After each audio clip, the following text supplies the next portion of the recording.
If we don't show up in the spaces, nobody's going to think it's okay for us to be there. So we have to just show up, even if it's Yes. not asked, you know what I mean? So.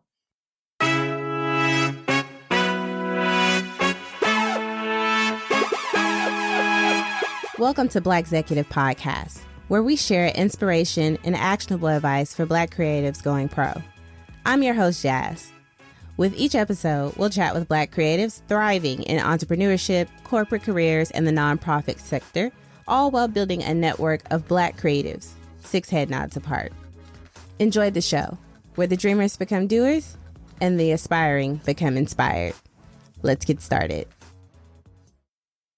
What's up, y'all? Thanks for tuning in to another episode of Blackxecutive Podcast. Today, we're talking to yoga instructor, photographer, and designer Ericka East. Welcome to the show. Hey, what's up, Jasmine? Yay, I'm so happy that you're finally on. I know it's been like going in circles trying to get you on. Y'all, Ericka is a powerful champion of yoga for Black folks and LGBTQ representation in several industries, including photography, and a master designer. So I am so grateful to be talking to her today. So glad that you're on the show, and I cannot wait to dive into your experiences. Thank you. Master designer. I appreciate that. I appreciate that. Well, it is a recurring theme here that I hype all of my guests up because I feel like y'all are all superb, or I would never have asked you to be on the show in the first place. I'll take it. I'll take it. Okay, so I've noticed that not only are you a dope yogi who champions for fellow Black yogis, but it seems like based on your social media, you document your journey through photography. So I'm really interested today in talking about like those intersections of yoga, photography, your design background, and the LGBTQ community and the Black community. So can you start off by telling us a little bit about yourself and how you kind of got started with just any of that? Yeah, sure. So just a big overview. I'm a Black lesbian creative. Like you said, yoga, graphic design, photography. Just overall, like I love artistic expression, whether it's moving arts, graphic arts, things like that. So I just have a big passion for art and expression in general. And that's kind of how I got into everything that I'm into. I just try to explore, and anything I'm drawn to, I research it, I educate myself, and if it sticks, it does. I've tried a lot of things, and you know, these are the main things that have kind of stuck around over, I guess, the course of my life. I'm not that old, but these things have kind of stuck around, and I've just been able to build and grow on these main passions that I have. So which came first? Was it like the yoga, the photography, or like the design career? So I'd say the design came first. And I only say that because I guess I was at 5 years old, I was like drawing pictures and just exploring in art. Didn't really take any art classes. I was just really exploratory. I didn't go to school for graphic design. I went to school for business and marketing. Really? Yeah, definitely. Yes. And in college, I took one InDesign course, and that was the extent of the formal training that I had in graphic design. Wow. Yeah. So essentially I went the easy route, the safe route, did business because, you know, that's a safe way to kind of secure a job and pay your bills. Right. Wanted to go for graphic design and art, but my parents kind of shifted me in another direction, and I kind of went with that, went with what was safe. But overall, like after college, I taught myself Photoshop, taught myself all the Adobe programs, did a bunch of tutorials on YouTube.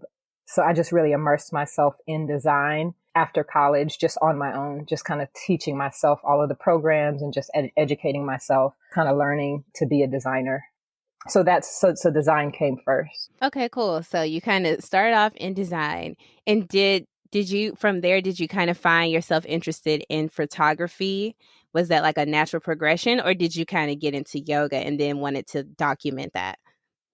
So after design, definitely it came photography because just in like doing like my own side projects and building out my portfolio, I wanted to take my own photos and just put those on my website and things like that. So I started kind of playing around with different branding, did some product branding and things like that. So that's kind of where I landed with photography. A while ago I started a clothing line. This was like Okay. this was right after college. This was my like experimental phase. Like I designed some t-shirts and accessories and things like that, hats. It was called Acquaint Apparel. And essentially we partnered with a nonprofit that was based in DC, and they were over in Tanzania doing mission work, building schools for kids in Africa. So Wow. any of the proceeds that we got from those shirt sales, we donated to that nonprofit to kind of help with their mission and their building schools and helping people in Africa out there. So that was pretty short lived. I did it for maybe 2 or 3 years, and then I kind of shifted to just doing photography fully after that. You know, I shot friends. I got a couple of like side projects and things like that for freelance work, and just kind of, you know, just enjoyed myself taking photos, kind of learning about, you know, photography and digital imaging and things like that. So. Okay, that's nice that you kind of had like this clothing line for a cause. You see people start clothing lines, like everybody, it seems like everybody has a clothing line now, like everybody's, or a boutique that they're trying to get started. But you don't Right. always necessarily hear that they're doing philanthropy work, you know, associated with it. So I think that's really cool that you associate with the cause. And I think in modern times now, we see more and more that customers most identify with brands that they know are actively engaged in philanthropic endeavors, because we want to feel Right. like we're good people and we're buying products from good people. So that's pretty cool. I definitely, if you still have that going, I would definitely support. I feel like that's a great cause. Thank you. Thank you. I appreciate that. I mean, that nonprofit is kind of, they've shifted their mission, and I think they still do work out in Africa.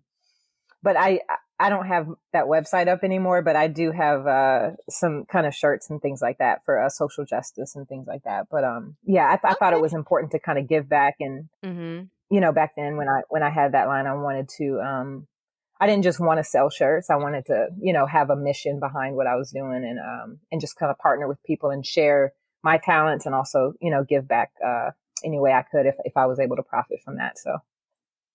I think that's very telling about your character, because even like with you being in yoga, I know, and we talked about you being on this show, one of the first things that came up was like being a Black yogi and having that representation in that space. And then also, you know, more LGBTQ representation in photography. So I like this greater purpose behind a lot of the things that you're into as a creative. And I mean, of course, creating for the sake of creating, but also having a greater cause behind that could somehow shift or change the culture or the mindset of the world in some type of way.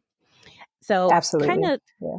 from that, when you decided to get into yoga, can you talk a little bit about that experience, Hmm. getting started and attending studios and kind of looking around and realizing you didn't see a lot of people who look like you? Yeah, sure. So, my first experience with yoga was, I think it was in 2012. I was in Atlanta. I went to a yoga class for the first time. And, you know, in high school, middle school, I ran track, played tennis, basketball, all those things. So I was really active. I was like, okay, I can do this yoga thing. Went into the yoga class. I was so sure that we were about to do some easy stretches and like just, you know, just some kind of meditation type things. And I got in that class and I was struggling. Like I was really I was struggling to hold Warrior One, all that. Mhm. I like a challenge. So, you know, throughout the class, they call poses you can modify, you can level up and, you know, do more advanced things. And I was in there trying to do crow pose and all those other, you know, crazy Wow. poses.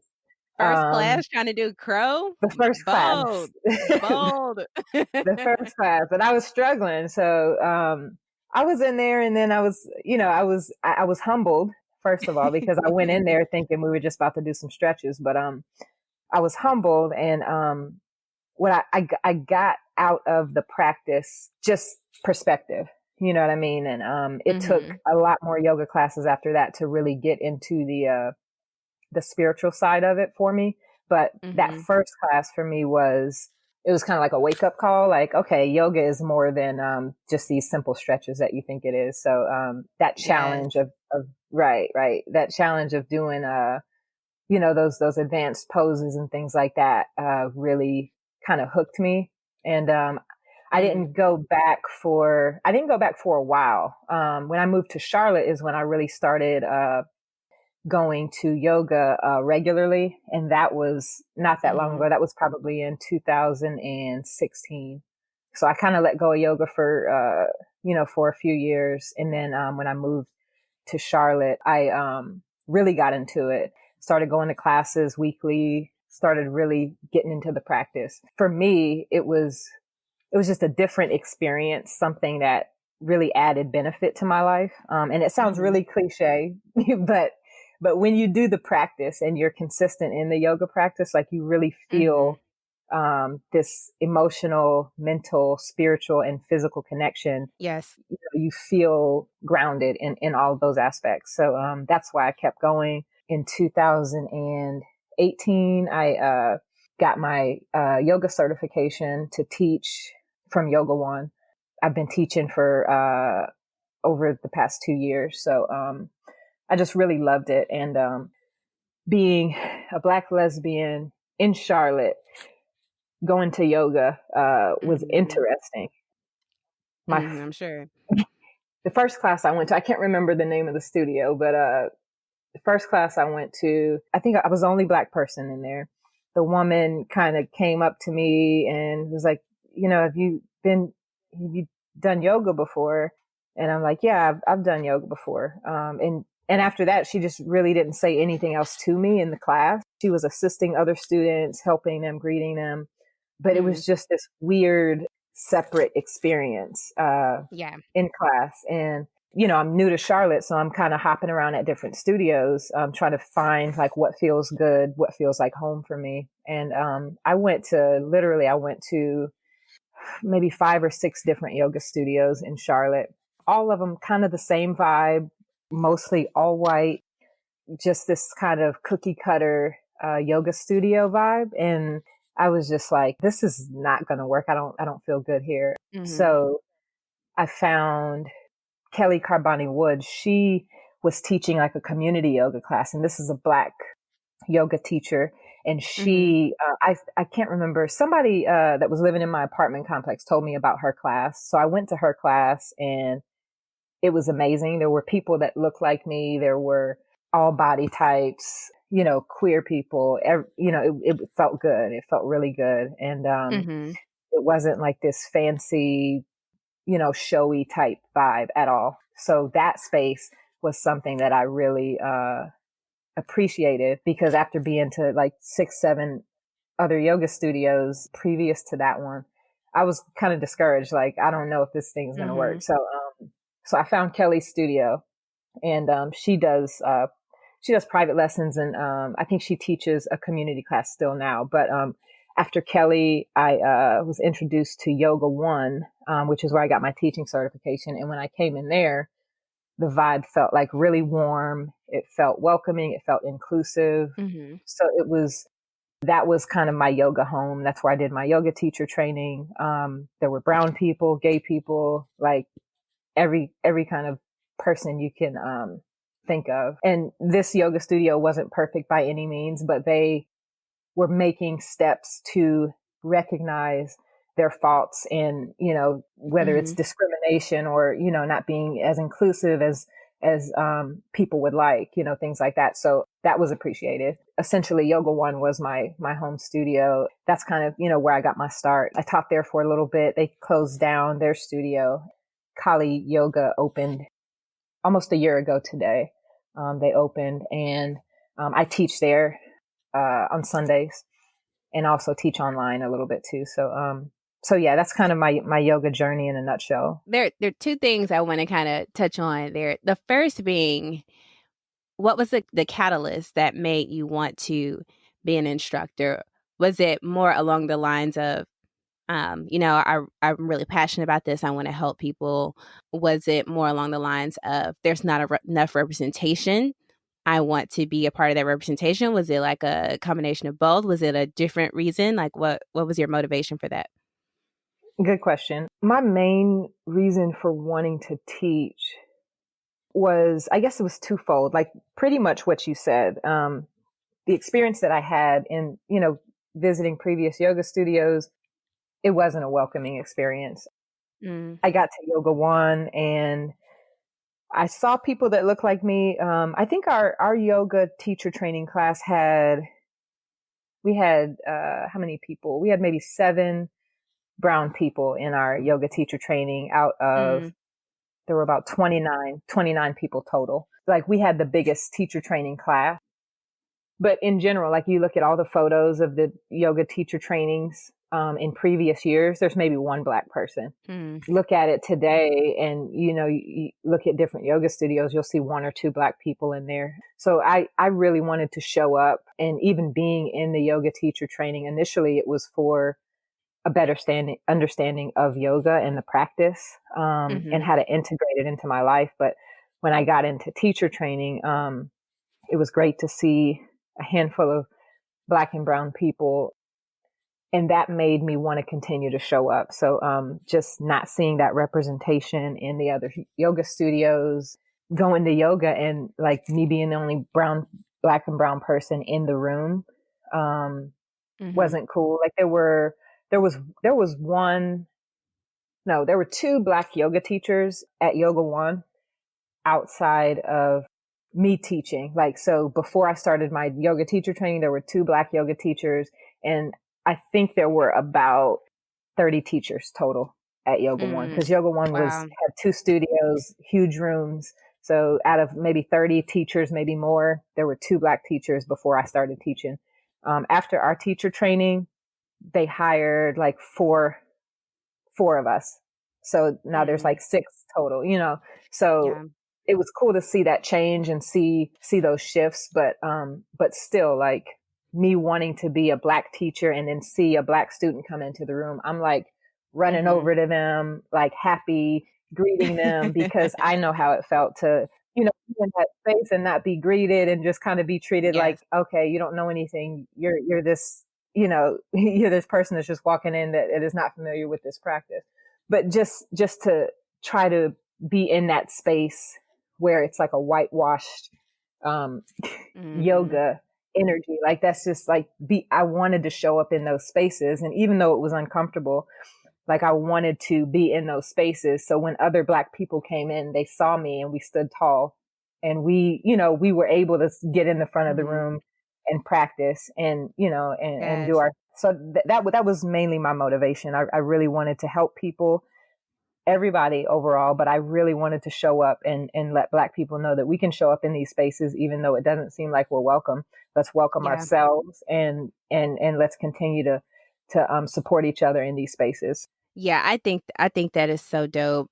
My yoga journey started when I was back home in Arkansas, so oftentimes I was the only Black student in the class. I did not come across a Black instructor until I had been practicing maybe 2 to 3 years. Right, And once I came across him, I was loyal until the end, until I moved. I went to his class every week, and right. only his class. Like even if I took a break, I wouldn't go to somebody else's class. I would only, Loyal, yes. I would only go to his class. And I remember him leaving his full time job, and he talked about opening his own studio. And I was like, "Where you go, I will follow." Just Please. because like he was a Black person and a Black male doing yoga, which was even more. I think this is yoga may be one of the few places where Black men are even more rare than Black women in this Right, space. So I right. was just like, oh man, like I really hated to have to leave him when I came to Charlotte, but I know that there are so many other wonderful instructors, as you've already talked about, who are pioneering, including yourself. So one thing I kind of wanted to talk about with that is, how did you decide, or what are your thoughts more so? I would say that I know that this has kind of been controversial before, but what are your thoughts on monetizing yoga? Because I remember at one point I considered being certified. back when I was maybe like my third year in. And like one of my friends who was also practicing, he was like, I want to be an instructor, but I don't want to charge. Like, I just want to be Hmm. free because I just want people to know and I want to teach them the ways. And I was just like, I respect it, but the capitalist American in me Right. participates in this system. So, like, what are your thoughts on that? Right. I'm with you. I'm with you on like we should participate and not to be greedy, but we should value our own time and others should value our Yes. time. Right. Yes. So that's how I feel about it. Some people kind of take it over the top, which everybody has their own, they have their own preference for how they want to run their business, how they want to run their life. And I don't judge that. But for Mhm. me, I definitely like when it comes to photography, design, yoga, all those things, I have to put my time and my creative efforts into. And I do feel like, Mm. that's worth something. You know what I mean? Yes. So I had to learn that a while ago because I was, when I first started, all my design stuff. I was new to it. I was teaching myself and I was Mhm. like, well, I could do this for you for free. I can do this for free. And then I'm like, all my time is being spent doing stuff for free. And I'm like, I really need to, Mhm. I really need to start charging because somewhere there's a market for it. Somebody, Yes. is in your range of, what you're offering monetarily. So, I mean, I had to learn it and everybody's probably going to have to do the Mhm. same, but just for me, my personal experience, I had to learn how to value my work and my time. And now I'm not afraid to ask for what I'm worth. You know what I mean? So yeah. And, Yes. and there are times where I will offer up community classes or offer up, Mhm.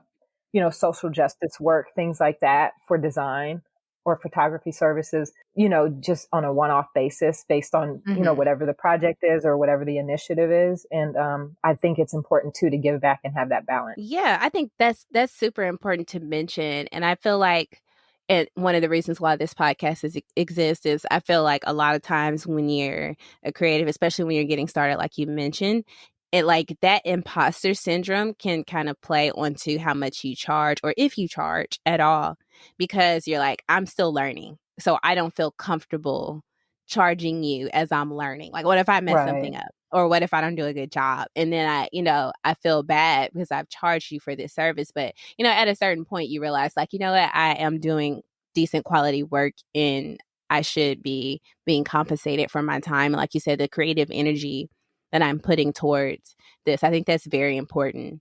And you're right, a Right. lot of creatives just have to kind of learn that in their own time. Like, at what point do you decide, like, look, I'm gonna have to start charging?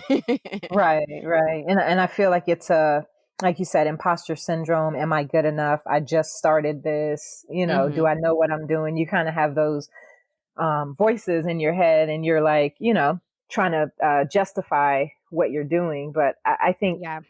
I think, at some point you're going to say, I am worth it. My time, my efforts are worth it. So yeah, and it's a good lesson to have because you have to go through it to kind of see it. But yeah, Hmm. yeah, I appreciate that lesson definitely. Okay, another hot take that I have, and this was brought to my attention before, and I didn't really know how to respond because I've been practicing yoga, but like I've told you before, I'm definitely not on your level with my consistency. It's something I need to be better about, but I have been practicing for about 8 years on and off. So one thing that's come up, like I know a lot of times, especially being a Black yogi, we talk about like almost hashtag yoga so white. Like it's just like we're not even being represented in these spaces. Like, but we in here, we doing yoga, we need to be, represented.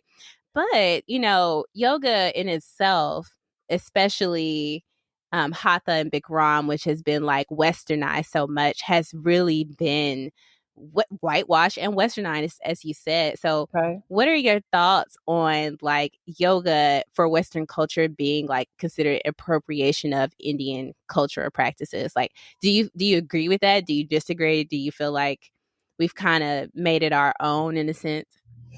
Right. So first I'm gonna say hashtag yoga so white. I like that. I'm gonna start putting that in my.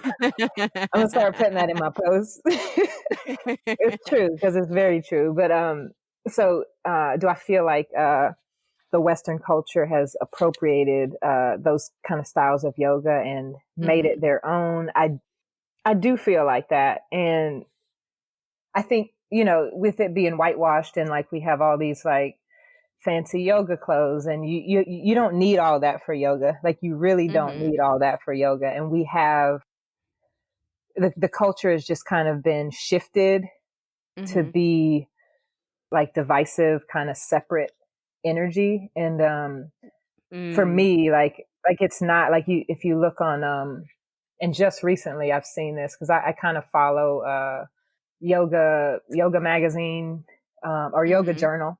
I follow yoga journal and yoga alliance and all those and with all this stuff that's been happening since February, it's been happening for us since forever, all the social justice issues, but people are seeing it and they're saying, well, let me put all these images of Black yogis on these Instagram pages and in these magazines and write these articles. And it's this like reactive, like surface level, you know, actions that they're taking. And it's sad. It's really sad to see. I mean, outside of that, like there were white images everywhere of yogis on, you know, yoga journals, Instagram page and in their magazine. Like, no, you're not, you'll see 1% of Black and brown people on their posts and in their magazine, things like that. And it's just been this really divisive space. And that's why I'm in it. You know what I mean? Because it doesn't need to be like that. And just by me showing up, you know, makes it okay for other Black yogis to show up, instructors to show up, students, whatever that looks like. So, yeah, I mean, it's been appropriated and the majority of the people, just like in society, like they rule white people rule right now, the yoga space. So, that's what we're going to see. And they're going to put whatever spin they need to on it. They're going to make money off of it. They're going to charge, I don't know how much. Listen, these yoga memberships are like $250 a month and like crazy prices.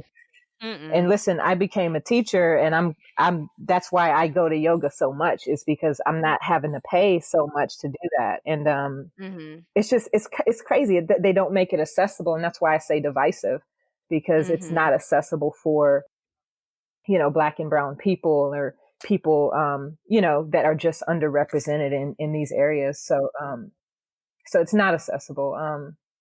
So it definitely needs to change. And, you know, I try to show up in these spaces and, you know, share whatever resources and things that I have for studio owners and people that I know that do offer community classes and things that are accessible, because it's important and we all need it.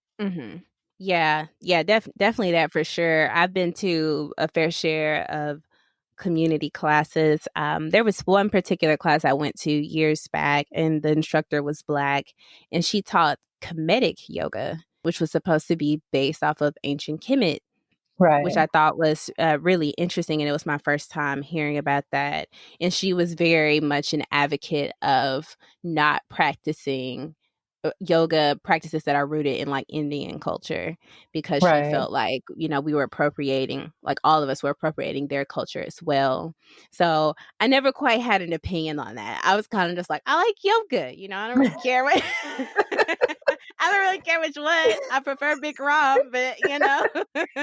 You're just doing the practice. I hear you. Exactly. And the benefits, as you said earlier, the emotional and physical benefits, spiritual benefits that come with practicing. I don't feel like that's something that should always just like, I don't know if it's appropriation to want to participate in that. Like, I think if you're being disrespectful to it, that's one thing. Or like, as you said, as in like yoga so white and you got Lululemon charging $80 for leggings. Yoga leggings. Exactly. That's a different story. Yeah. So I see that like you clearly are very intentional about like your yogi career and how you kind of move through that space as a student and an instructor and an activist. How does that translate over to your photography and just in your photography in general? How do you use that as like, I don't want to say maybe more so to shine a lens on Black yogis and also the LGBT community with your work? Right. So, I just like exploring and kind of learning new things, when it comes to like digital art, photography, things like that. So I pretty much, use my camera to kind of capture my practice, to share it. And I'm working on doing like some more like tutorials and videos and things like that. Hmm. For, just for people that are just starting out that can't afford a yoga membership. Yeah. So I do that. I also, I shoot some of my yogi friends that I know, and their practice, so I just kind of I pretty much just use all of the things that I, am passionate about, photography, graphic design, and kind of help Mhm. people, and offer, my services to people, in the yoga space. So I, I just have a passion for all of those things, and to be able to kind of use that creative energy to bring all of those things together is really, it's exciting for me. I love it. I have fun with it. So, that's kind of Mhm. where I'm at with that. Yeah. I know you talked about but offline we talked about you wanting to shoot more and bring more awareness to like LGBTQ couples and Right. individuals in photography. How have you been working on that and like what is your plan and your mission? Right. So, um, and I've been kind of planning it, and I say it, I'm going to do it. I'm going to do it. And I just haven't, taken that step, but I have, worked. Analysis paralysis. Listen, My I my just, my listeners, they know that phrase by now because we my wig has been snatched a couple of times by some guests for that. listen, I know. And listen, accountability, definitely. Thank you for Mhm. that. But yeah, analysis is paralysis. It is. Um, so listen, I do have a photo shoot scheduled, with the LGBT couple, and I'm going to, oh, you're going to hold me accountable now. You're going to hit me up on Slack and be like, I did you am. schedule that shoot? I Uh, am. so my plan is to, kind of, more intentionally capture LGBT love, the community, just kind of what we stand for. I guess Mhm. through my lens, no pun intended. So, Ah.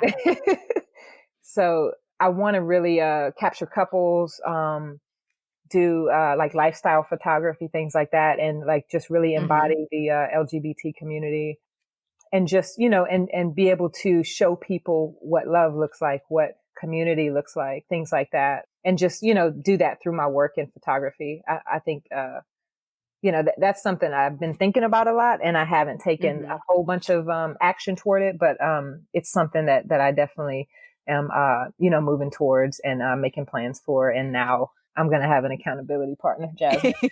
Definitely. So, but yeah, I think that would be dope. I have a makeup artist friend in New York.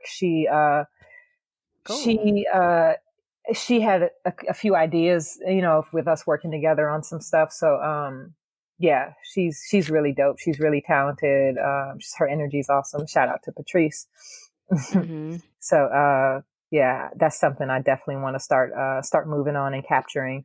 And then even, capturing yogis in the space. Like, we need to be seen, in the spaces. Mhm. You can Google, like, I don't know, warrior one yoga pose. And if you go to images, you're probably going to see like all white people.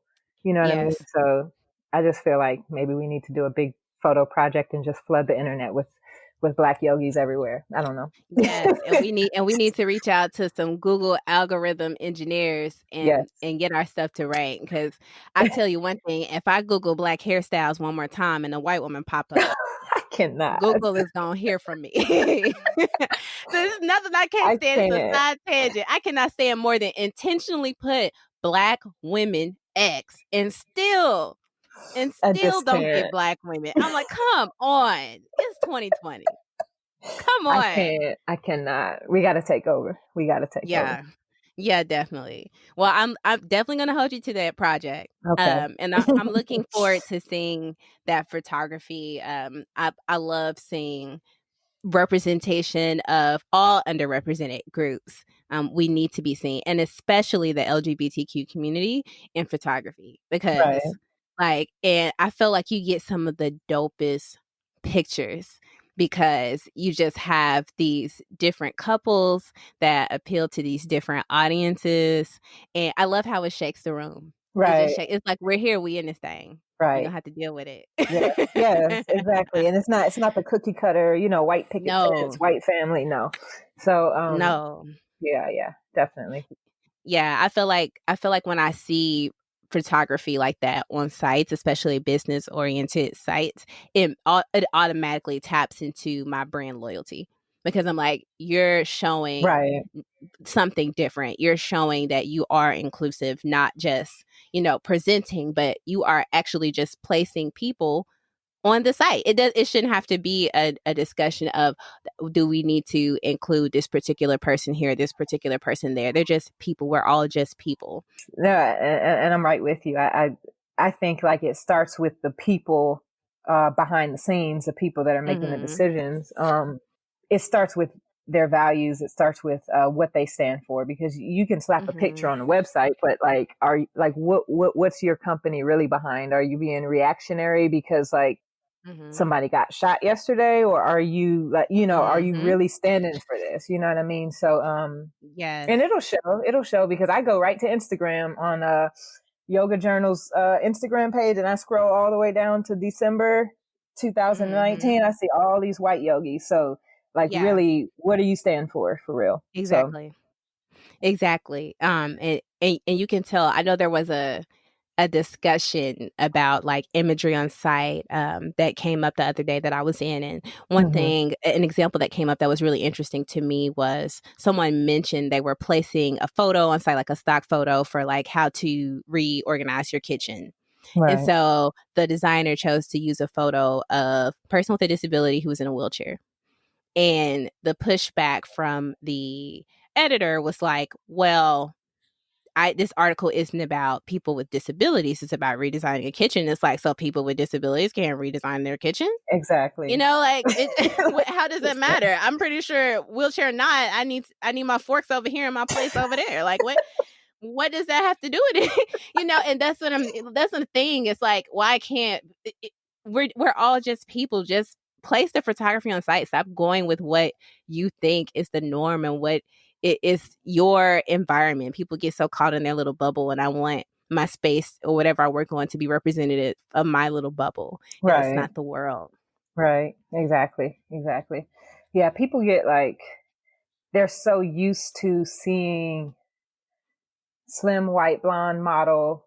Like, Mhm. no, like, let's put some larger bodied people on Mhm. websites, on products, like things like that, because people, historically, we haven't seen it, and now we're starting to shake things up and people are getting uncomfortable. Yeah. But we need to keep putting it out there so it can be Yes. commonplace for just for business, for life, you know what I mean? So, Yes, yes. I think there's even more recently a discussion that's been happening because of, I don't know if you've seen it on social. Torrid has been using models.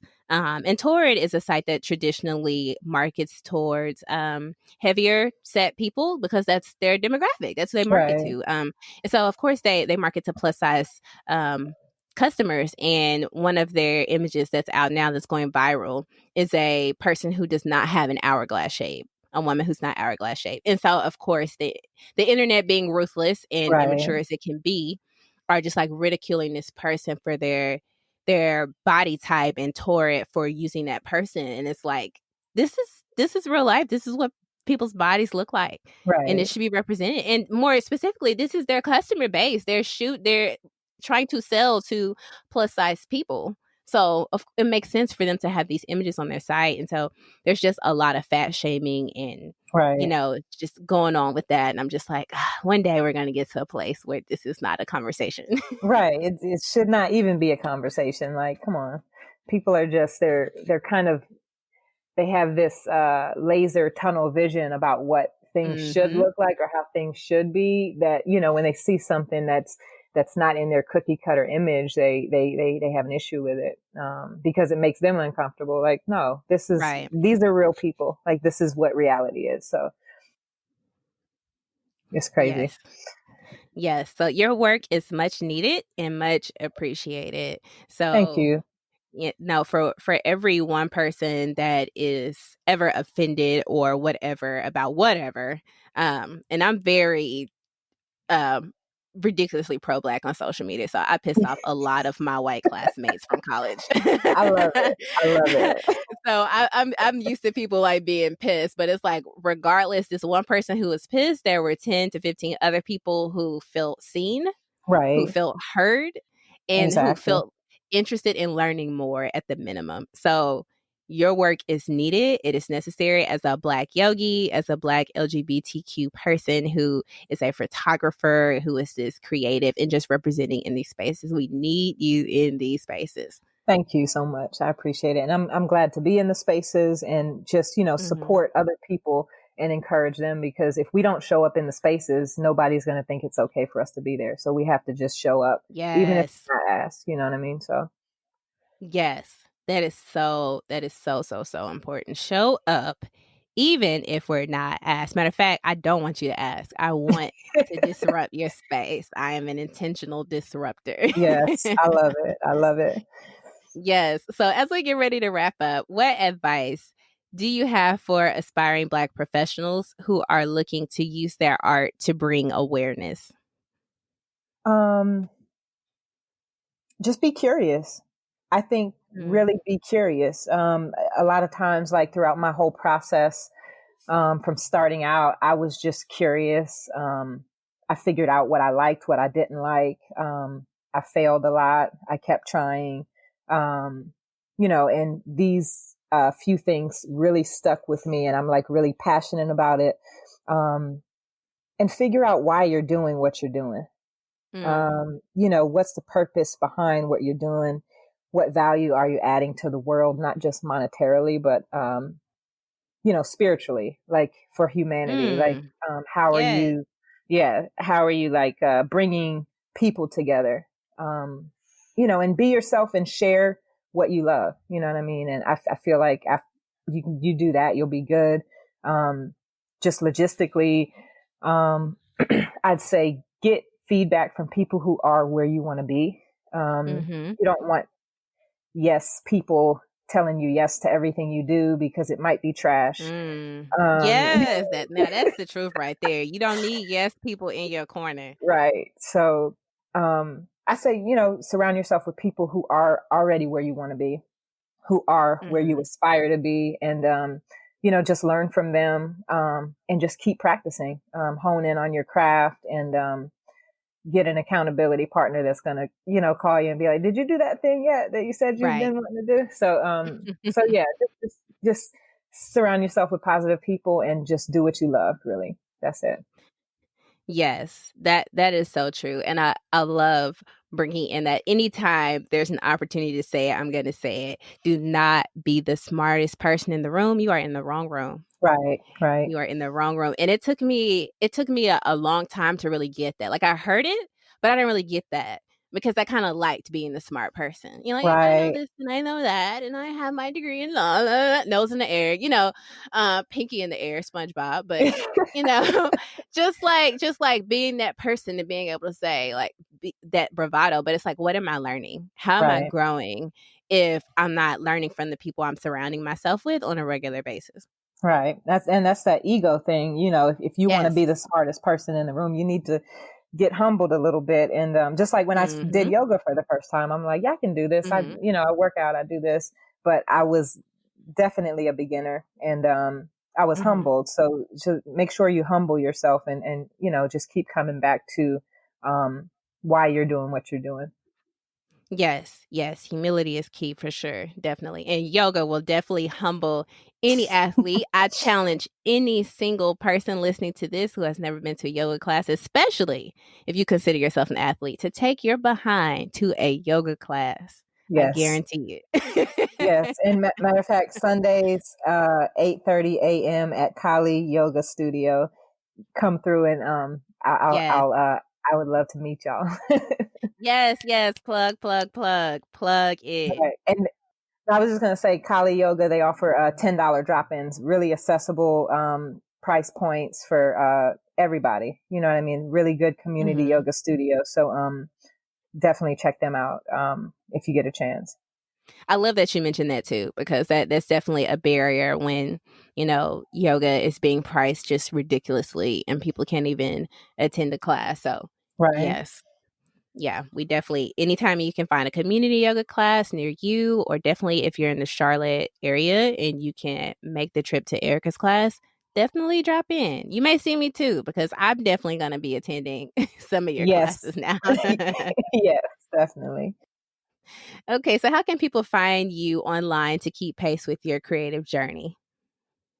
So you can find me on Instagram. My yoga account for Instagram is at Ericka Yoga. That's Ericka Yoga, all one word.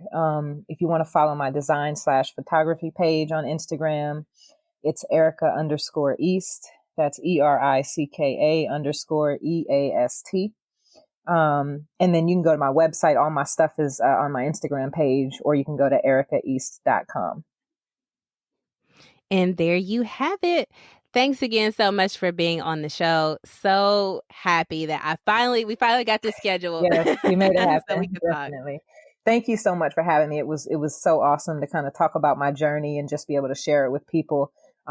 So hopefully there's some impact, some positive impact from this talk. And it was just really good, just connecting and talking with you through my process and my creative passion. So thank you so much for having me.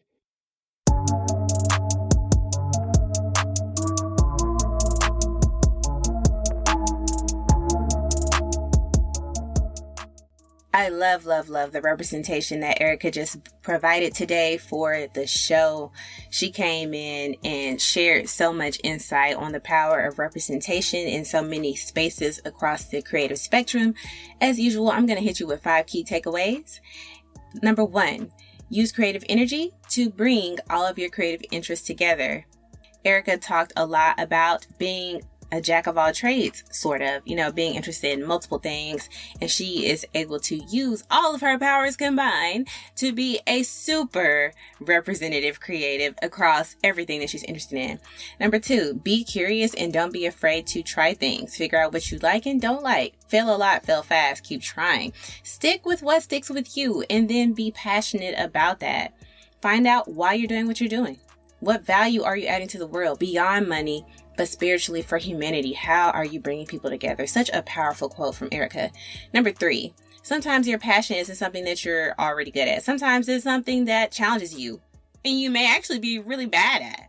I heard a really good quote the other day that said that the first step of getting better at something or becoming an expert at something is being not good at something and then being kind of okay at something. So small steps to get you there. Next thing you know, you may be an expert. You may want to do that for a living and monetize it.